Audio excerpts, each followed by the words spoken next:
یہ بخاری کی روایت، بابی روایت، اللہ کے نبی صلی اللہ علیہ وسلم کی حدیث ہے. صرف یہی ایک عمل ہے جو شرک سے روک رہا ہے.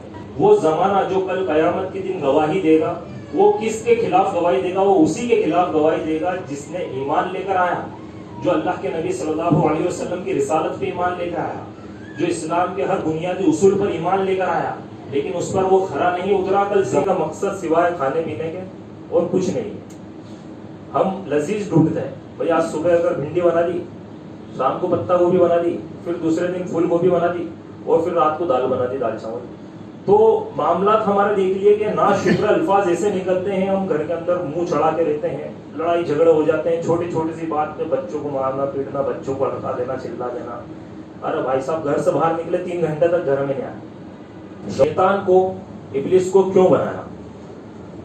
اللہ رب العزت نے وَمَا خَلَقْتُ الْجِنَّ وَالْإِنسَ إِلَّا لِيَعْبُدُونَ قرآن مجید کے اندر فرمایا کہ ہم نے جنوں کو اور سیدھے راستے پر ان سب کا انتظار کروں گا. میں تیرے سیدھے راستے پر ان سب کا انتظار کروں گا. کس کا انتظار کرے گا؟ ہمارا انتظار کرے گا. صراط المستقیم پہ جو لوگ جائیں گے ان کا انتظار کرے گا. یقیناً شیطان تمہارا دشمن ہے، فاتخذوا عدوا، اسے دشمن ہی سمجھنا. انما يدعو حزبه ليكون من اصحاب السعير، وہ اپنے ماننے والوں کو بلاتا ہے تاکہ اس کو جہنم کے لشکر والا بنا دے. وہ اپنے ماننے والوں کو بلاتا ہے تاکہ اس کو ان کو جہنم والا بنا دے. آج ہم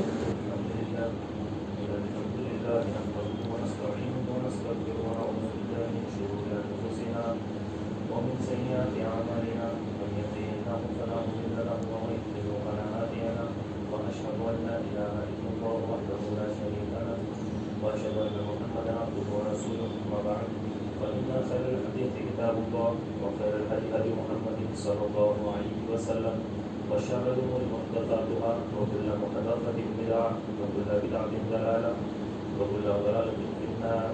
أعوذ بالله السميع العليم من الشيطان الرجيم. بسم الله الرحمن الرحيم. يا أيها الذين آمنوا اتقوا الله حق تقاته ولا تموتن إلا وأنتم مسلمون. يا أيها الناس اتقوا ربكم الذي خلقكم من نفس واحدة وخلق منها زوجها وبث منهما رجالا كثيرا ونساء واتقوا الله الذي تساءلون به والأرحام إن الله كان عليكم رقيبا. يا أيها الذين آمنوا اتقوا الله وقولوا قولا سديدا يصلح لكم أعمالكم ويغفر لكم ذنوبكم ومن يطع الله ورسوله فقد فاز فوزا عظيما.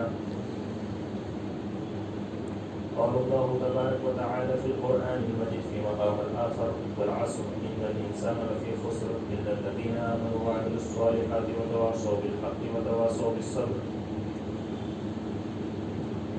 تمام طرح کی تعریف اللہ وحدہ لا شریک له، جو تمام جہانوں کا رب مالک ہے، مالکان ہے، اور بے شمار درود و سلام نازل اللہ کے آخر نبی جناب محمد رسول اللہ صلی اللہ تعالی علیہ وسلم پر. یا ایھا الذین آمنوا صلوا علیہ وسلموا تسلیما. اللهم صل علی محمد وعلی آل محمد كما صليت على إبراهيم وعلى آل إبراهيم إنك حميد مجيد. اللهم بارك على محمد وعلى آل محمد كما باركت على إبراهيم وعلى آل إبراهيم إنك حميد مجيد. سامعین حضرات، السلام علیکم ورحمۃ اللہ وبرکاتہ. ہم سب اس بات کو جانتے ہیں کہ جہاں اللہ تبارک و تعالیٰ نے قرآن مجید میں ایمان کا ذکر کیا، وہیں پر عمل صالح کا بھی ذکر کیا. اللہ رب العالمین نے قرآن مجید کے اندر ایمان کے ذکر کے ساتھ عمل کو اس لیے ملایا کہ صرف ایمان لانے سے آخرت بننے والی نہیں ہے، اور اگر کوئی شخص صرف عمل کرے اور ایمان ہی نہ لائے، مطلب یہ کہ آج آپ دیکھ لیجئے ہزاروں کروڑوں لاکھوں لوگ ایسے ہیں جو خوب عمل کرتے ہیں، 1,000 2,000 کلومیٹر تک پیدل جاتے ہیں، کوئی لیٹتے لیٹتے جاتے ہیں، کوئی سجدہ ریز ہو کر جاتے ہیں، الگ الگ طریقے سے پریشان ہوتے ہیں، 2,000 سیڑھیاں چڑھتے ہیں، لیکن ان کے پاس عمل ہے لیکن کیا نہیں ہے؟ ایمان نہیں ہے. تو وہ عمل کون سا ہے؟ وہ عمل ان کا وہ ایمان کے مطابق عمل نہیں ہے. اور بہت سارے کے پاس ایمان ہے لیکن ان کے پاس عمل نہیں. ایمان ہے لیکن وہ عمل کون سے کرتے ہیں؟ وہ عمل کرتے ہیں جو شیطان کو خوش کیا جائے، جو نفس کو خوش کیا جائے، جو دنیا کو راضی کیا جائے، جو لوگوں کو راضی کیا جائے، وہ والے عمل وہ کرتے ہیں. ہر چیز کے اندر غفلت. تو بغیر ایمان کے عمل کا تصور نہیں، اور بغیر عمل کے ایمان کا تصور نہیں۔ جب ایک بندے کے پاس ایمان آتا ہے تو اس کے پاس عمل درست آتا ہے، اور جس کے پاس عمل درست ہوتا ہے اس کے پاس ایمان کا ہونا لازم ہے۔ اسی لیے اللہ رب العالمین نے سورہ عصر کے اندر فرمایا والعصر ان الانسان لفی خسر الا الذین آمنوا وتواصوا بالحق وتواصوا بالصبر، یعنی قسم ہے زمانے کی، ان الانسان لفی خسر، انسان گھاٹے میں ہے، انسان خسارے میں ہے۔ اللہ نے زمانے کی قسم کھا لی، اور اللہ رب العزت جس چیز کی قسم کھاتا ہے اس کی وجہ یہ ہوتی ہے کہ اس کو کل روز قیامت وہ گواہ لا کر کھڑا کر دے، اس کو گواہی کے لیے کھڑا کر دے گا زمانے کو، یہ زمانے بتا یہ انسان گھاٹے میں تھا کہ نہیں، کہ جس نے حق کے ساتھ صبر کے ساتھ عمل کیا اور حق کی تلقین کی صبر کے ساتھ، جو ایمان لایا الا الذین آمنوا، کہ جو ایمان لے کر آیا الا الذین آمنوا وتواصوا بالحق وتواصوا بالصبر، اور جس نے عمل کیا اور جس نے حق کے ساتھ صبر کی تلقین کی، جن کے پاس یہ چار چیزیں ہیں تو نقصان میں نہیں ہے، ان کے علاوہ سارے کے سارے نقصان میں ہیں۔ حضرت گرامی آج ہم حقیقت دیکھیں تو اکثریت دعویٰ کرتی ہے کہ ہم ایمان والے ہیں، ہم ایمان لے کر آئے ہیں، مان لیتے ہیں ایمان والے ہیں، لیکن جب ہم عمل کے میدان کے اندر دیکھتے ہیں تو ایک بہت بڑا خالی پن نظر آتا ہے۔ عمل کے میدان کے اندر ہمیں ایک بہت بڑا خالی پن نظر آتا ہے۔ جیسے کہ آپ نمازوں کے اگر معاملات دیکھیں تو نماز کے میدان میں ایک بڑا خالی پن نظر آتا ہے، جبکہ اللہ کے رسول صلی اللہ علیہ وسلم نے فرمایا، بخاری کی روایت ہے کہ ان بین الرجل وبین الشرک والکفر ترک الصلاۃ، کہ ایک شخص میں اور شرک اور کفر کے درمیان میں اگر کوئی فرق ہے تو وہ ترک صلاۃ کا ہے، یعنی نماز کے چھوڑ دینے کا ہے۔ اگر بندہ نماز پڑھتا ہے تو وہ مومن ہے، اور نماز نہیں پڑھتا ہے تو وہ کفر اور شرک کے اندر جا چکا ہے۔ یہ بخاری کی روایت، بابی روایت، اللہ کے نبی صلی اللہ علیہ وسلم کی حدیث ہے۔ صرف یہی ایک عمل ہے جو شرک سے روک رہا ہے۔ اب اگر نماز نہیں ہے تو وہ شرک اور کفر میں جا سکتا ہے، اس کے لیے شرک اور کفر کے دروازے بہت آسانی سے کھل جائیں گے۔ کیوں؟ کیونکہ اس کے پاس وہ بنیادی ستون نہیں ہے، وہ بنیادی ہتھیار نہیں ہے، وہ پروٹیکشن نہیں ہے کہ جس سے وہ کفر اور شرک سے بچ سکے۔ جبکہ ایک جگہ فرمایا من ترک الصلاۃ متعمدا فقد کفر، کہ جو جان بوجھ کر قصد کر کے اگر وہ نماز کو چھوڑ دے تو وہ کفر کر رہا ہے۔ آج اگر ہم دیکھیں گے دینی ماحول نمازوں کے اندر ایک بڑا خالی پن ہے۔ اس طریقے سے جب شادیوں میں سادگی اور دین کے طریقے کی بات آئے تو وہاں پر بھی ایک بہت بڑا خالی پن ہے، وہاں پر بھی ایک بہت بڑا خالی پن ہے۔ بلکہ اگر آپ دیکھیں تو شادیاں جو آج ہو رہی ہے اس کے اندر بے دینی کا تصور عام ہے، بے دینی کا تصور عام ہے۔ ہم لوگوں کے حلیوں کو دیکھتے ہیں تو سچ میں آپ دیکھیں گے کتنے لوگ جناب محمد رسول اللہ صلی اللہ علیہ وسلم سے محبت کے دعوے میں سچے ہیں۔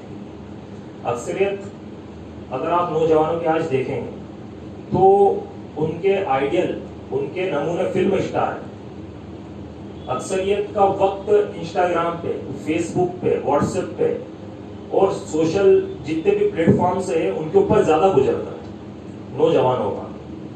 تو وہ ایمان تو لے کر آئے ہیں، انہوں نے توحید کا بھی اقرار کیا ہے، انہوں نے اللہ کے نبی صلی اللہ علیہ وسلم کی رسالت کا بھی اقرار کیا ہے، انہوں نے آخرت کا بھی انکار نہیں کیا، انہوں نے برزخ کی زندگی کا بھی انکار نہیں کیا، انہوں نے اسلام کے کسی بھی ستون کا اور اسلام شریعت کے کسی بھی معاملے کا انکار نہیں کیا، لیکن وہ عمل میں میدان میں خالی ہے، عمل کے میدان میں پیچھے ہیں۔ اس لیے وہ آج آپ دیکھ لیجئے کہ ان کا وقت کدھر گزر رہا ہے، اور پھر وہ زمانہ جو کل قیامت کے دن گواہی دے گا وہ کس کے خلاف گواہی دے گا؟ وہ اسی کے خلاف گواہی دے گا جس نے ایمان لے کر آیا، جو اللہ کے نبی صلی اللہ علیہ وسلم کی رسالت پہ ایمان لے کر آیا، جو اسلام کے ہر بنیادی اصول پر ایمان لے کر آیا، لیکن اس پر وہ کھرا نہیں اترا۔ کل زمانہ اللہ حاضر کر دے گا، والعصر ان الانسان لفی خسر، کے زمانے میں نے تیری قسم کھائی تھی، اب آج حاضر ہو جا اور دے دے اس کے خلاف گواہی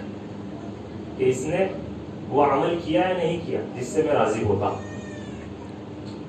تو اکثریت کا معاملہ یہ ہے، ایک انسان جو کہتا ہے میں اللہ پر ایمان لاتا ہوں تو عمل کے میدان میں اتنا خالی پن کیوں ہے؟ یہ ہمیں غور کرنا ہوگا۔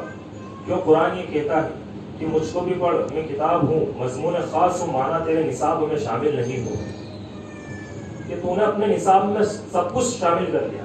ایک بندہ اپنے شیڈول میں کیا شامل نہیں کرتا ہے, لیکن اس نے کس چیز کو چھوڑ دیا جو اس کے لیے کامیابی کا ضامن تھی, قرآن مجید, اس کو اس نے چھوڑ دیا. تلاش علم تو پہنچ گیا کہاں سے کہاں تک, بتا تو صحیح وہ کون سا سبق ہے جو خدا نے نہیں دیا قرآن مجید. ہمیں جاننا چاہیے کہ ہمارا ایمان ریئل ہے یا نہیں, اس میں عملی پروف ہے یا نہیں.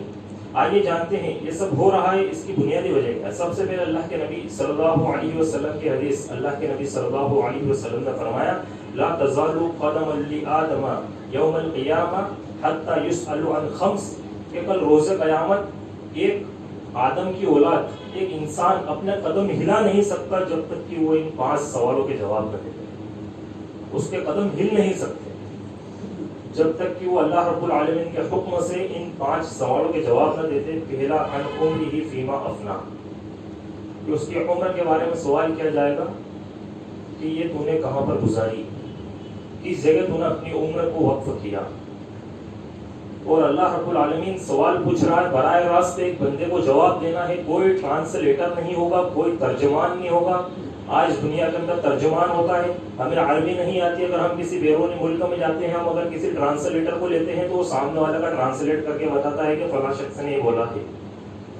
وہاں پر رب اعلیٰ رب کریم وہ براہ راست ہم سے سوال کرے گا, ڈائریکٹ پوچھے گا اور ہمیں اس کے سوال کا جواب دینا ہے. پوچھے گا ان عمرہ فیما افنا, کہ بھائی عمر دی تھی کہاں پر لگائی, اب بتائیے آپ. اور ذرہ برابر کی چیز ہوگی تو اٹھ کر آئے گی, اور اس دن ذرے کا بھی حساب کر دیا جائے گا. اللہ کے نبی صلی اللہ علیہ وسلم نے فرمایا ایک شخص کو لایا جائے گا, جب اس کو اس کے رجسٹر ہاتھ میں دیے جائیں گے, اس کو ترازو بتایا جائے گا, تو وہ بولے گا کہ اللہ یہ کون سا, یہ کیسا رجسٹر ہے, یہ کیسا حساب ہے کہ اس نے ایک ذرے کو بھی نہیں چھوڑا, ایک ذرے کو بھی نہیں چھوڑا. یعنی ذرے کا جو اس دن حساب کر دیا جائے گا. ہماری زندگی سے ریلیٹڈ جو بھی چیزیں ہیں تمام چیزیں آ کے وہاں پر حاضر ہو جائیں. دوسرا سوال کیا جائے گا وعن شبابہ فیما ابلاغ, جوانی کے بارے میں سوال کیا جائے کہ جوانی کہاں پر وقف کی. آج جوانی میں ہم پلاننگ کرتے ہیں, دنیا بھر کی پلاننگ کرتے ہیں, لیکن کیا ہم نے سوچا کہ یہ ساری پلاننگ کا جواب دینا ہے؟ جبکہ اللہ کے نبی صلی اللہ علیہ وسلم, حضرت عمر اور حضرت ابو بکر صدیق ایک مرتبہ بھوک کے مارے گھر سے باہر نکل کر آ گئے, اور پھر وہ ایک صحابی کے پاس گئے, انہوں نے ان کو کھانا کھلایا, اور کھانا کھا کے اللہ کے نبی صلی اللہ علیہ وسلم رونے لگے. حضرت ابو بکر صدیق نے پوچھا, عمر نے پوچھا کہ کیا معاملہ, کیوں رو رہا ہے؟ اللہ کے نبی صلی اللہ علیہ وسلم نے جواب دیا کہ یہ عمر اور ابو بکر صدیق کے جو ہم نے آج کھانا کھایا اس کا جواب بھی ہم اللہ کے یہاں دینا ہے. جبکہ کئی دنوں سے بھوکے تھے, فاقے کی حالت میں تھے, اور کھانا کھایا, کھانا کھاتے ہی اس کے لیے اللہ کے نبی صلی اللہ علیہ وسلم کو فکر ہو گئی, جبکہ معصوم عن الخطا ہے, معاف ہونے والے ہیں. اور آج ہماری زندگی کا مقصد سوائے کھانے پینے کے اور کچھ نہیں. ہم لذیذ ڈھونڈتے ہیں, بھائی آج صبح اگر بھنڈی بنا دی, شام کو پتہ گوبھی بنا دی, پھر دوسرے دن پھول گوبھی بنا دی, اور پھر رات کو دال بنا دی, دال چاول. تو معاملات ہمارے دیکھ لیے کہ ناشکر الفاظ ایسے نکلتے ہیں, ہم گھر کے اندر منہ چڑھا کے رہتے ہیں, لڑائی جھگڑے ہو جاتے ہیں, چھوٹی چھوٹی سی بات پہ بچوں کو مارنا پیٹنا, بچوں کو ہٹا دینا, چلا دینا. ارے بھائی صاحب گھر سے باہر نکلے 3 گھنٹے تک گھر میں نہیں آئے, زوجہ کا فون آ رہا ہے, کیا مسئلہ ہو گیا, بولا رہا میں آلو آ رہا ہوں, بتا نہیں رہے مسئلہ کیا ہوگا. بھائی وہ دال بھنڈی گوبھی ان کی وجہ سے منہ چڑھ گیا. اور جس دن شوربے والا گوشت بن جائے, بہترین لذیذ کھانا بن جائے, عمدہ کباب وغیرہ کچھ اور بن جائے, تو اس دن آپ دیکھ لیجئے کیا موڈ ایک دم بہترین. تو یہ اللہ رب العزت کے رزق کی ناشکری ہے, اور یہ سوائے کھانے پینے کے اور کچھ بھی نہیں ہے. ہماری زندگی کا مقصد یہ چیز ہمیں بتاتی ہے جو قرآن مجید کے اندر بتلایا ہے. اللہ رب العزت نے اس کی بھی تشریح کی ہے.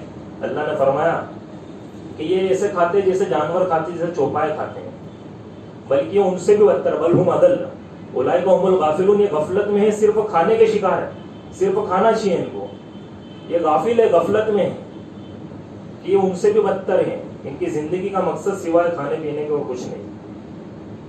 تو ان شبابہ فیما ابلاغ, یہ بہت مضبوط سوال ہے جو کل کیا جائے گا جوانی کے تعلق سے.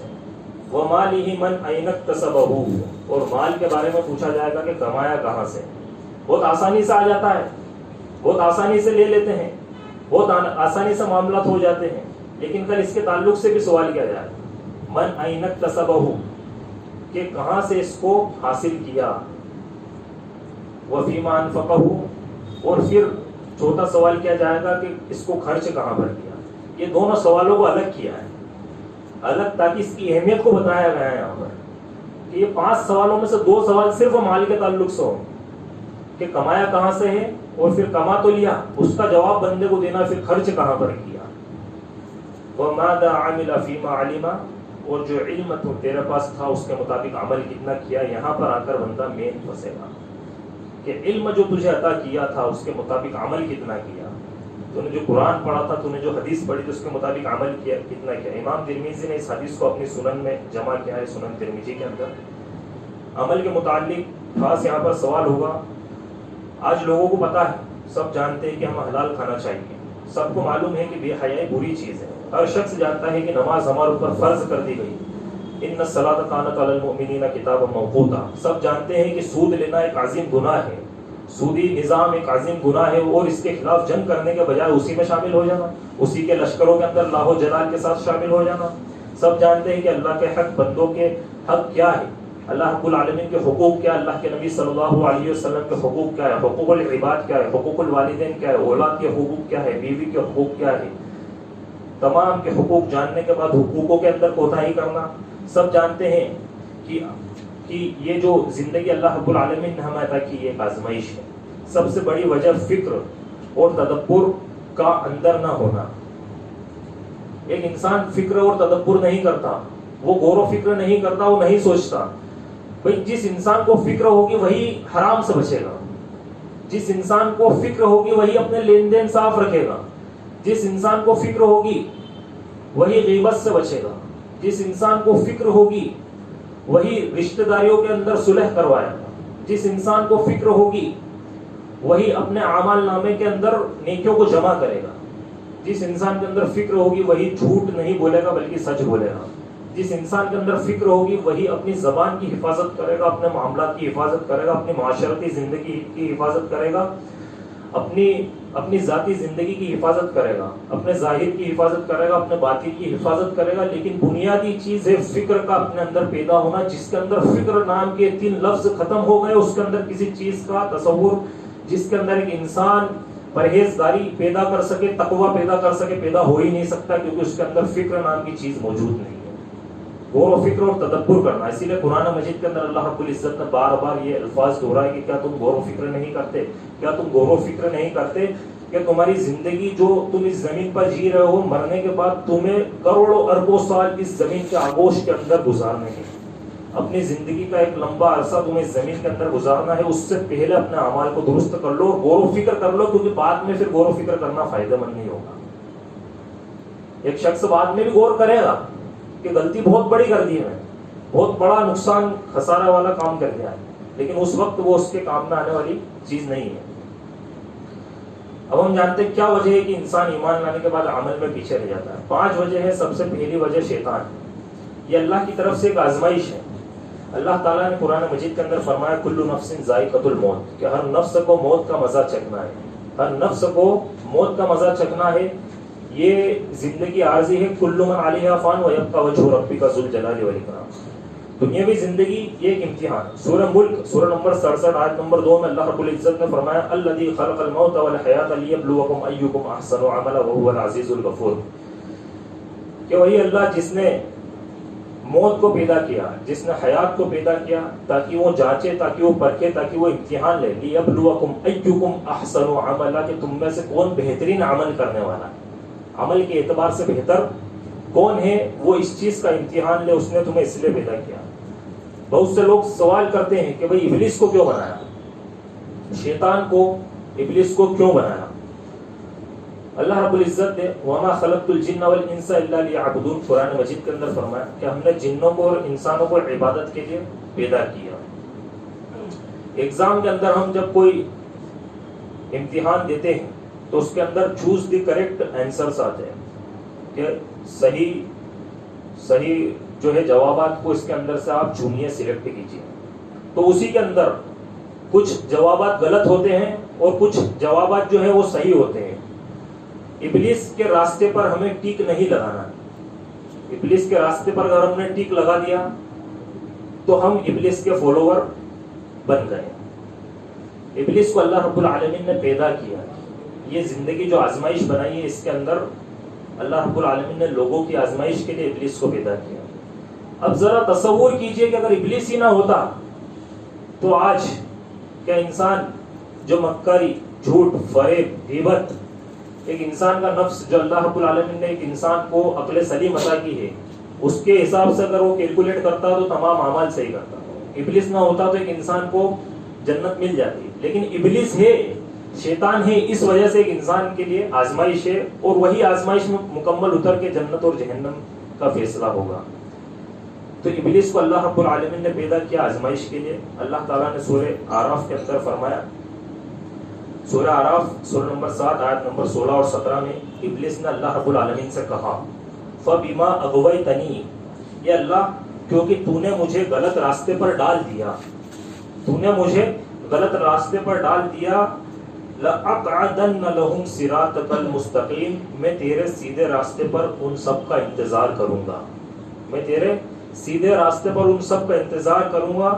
کس کا انتظار کرے گا؟ ہمارا انتظار کرے گا.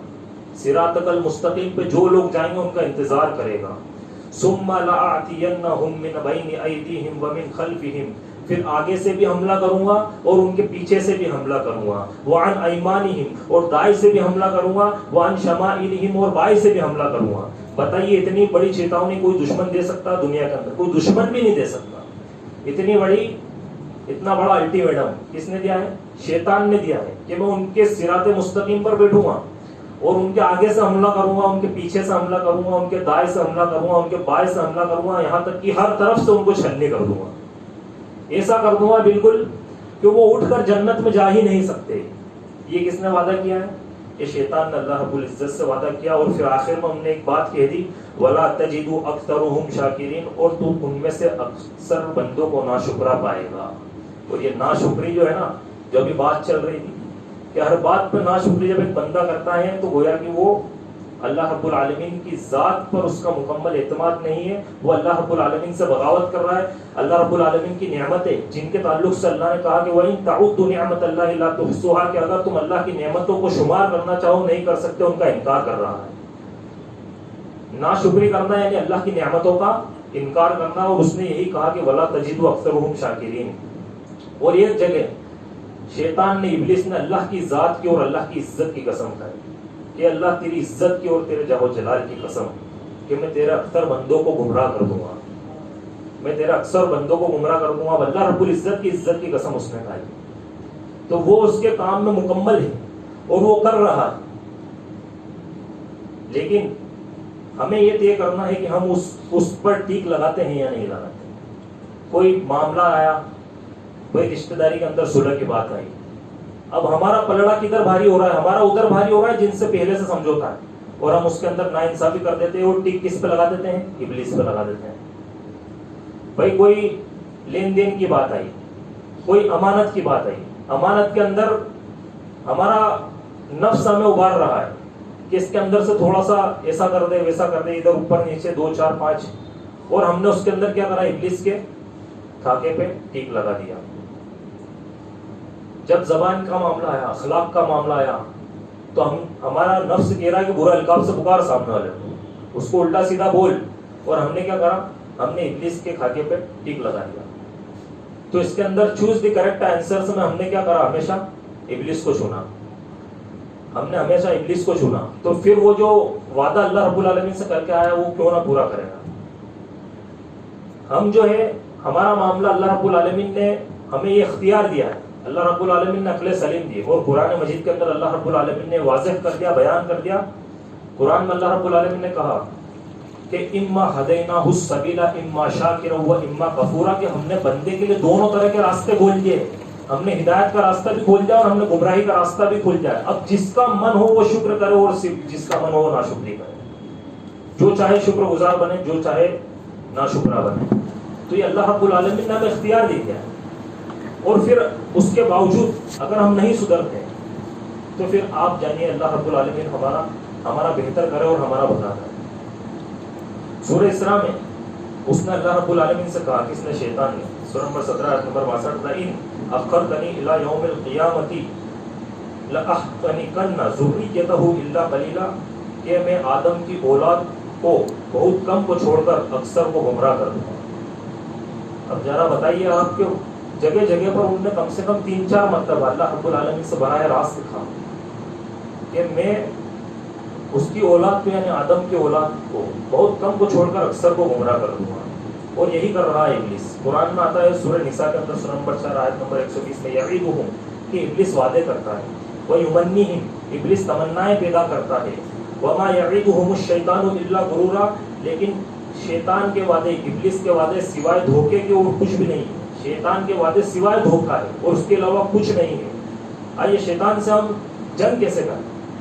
شیطان ہم سے وعدے کرتا ہے۔ شیطان ہمیشہ یاد رکھیے، جب بھی ہمارے دل میں کوئی بات آتی ہے، ہم کچھ اچھا قرآن مجید پڑھنے بیٹھتے ہیں اور پھر ہمارے دماغ میں ایک دم سے جو ہے کچھ خیالات آنے لگ جاتے ہیں کہ یار چلو آج ہم تھوڑا سا یہ جو ہے یوٹیوب چلا لیتے ہیں، اس کے اندر کچھ فائدے کی چیز ڈھونڈ لیتے ہیں۔ ابھی تک تو ہم صرف اس کے اوپر شارٹس وغیرہ دوسری چیزیں دیکھ رہے تھے، لیکن جیسے ہی ہم کچھ ہماری آخرت کا بھلا کرنے بیٹھے اور شیطان آ جاتا ہے، اس وقت کہتا ہے کہ انسٹاگرام چلا لیں، کہ بہت دن ہو گئے، تھوڑا اس کے اوپر بزنس کے معاملات سیکھ لیں تو کچھ سیٹلمنٹ ہو جائے گا اس کے اندر۔ وہ مال کی طرف تمہیں دھکیلتا ہے، وہ پھر ڈیل کی طرف دھکیلتا ہے، ارے فلاں پارٹی سے بات کرنا رہی کہ چلو پہلے اس سے بات کر لیں، ارے فلاں کام بھی ایک باقی رہ گیا پہلے اسے کر لیتے ہیں۔